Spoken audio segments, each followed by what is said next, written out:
पसर जाए और उत्पात मचाए के बाद अब प्रदेश में आम होवत नजर आवत है। हाथी द्वारा लोगन के घर उजारना और जान माल ला नुकसान पहुंचाए के घटना आए दिन आवत रही थे। गौरेला पिंडरा मरवाही जिला में एक बार फिर सोमवार देर रात घुसरे हाथी मन खेत में धान के फसल ला रौंद डाली।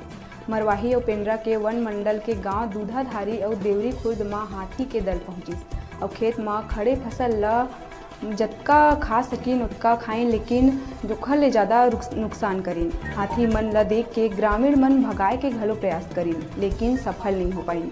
अब तिहारी समय और धान कटाई के दिन में किसान मन के चिंता और बाढ़ गए।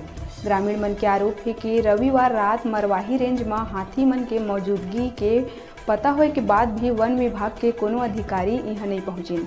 हाथी मन ला देख के किसान और ग्रामीण मन में दहशत और मायूसी दोनों दिखत है।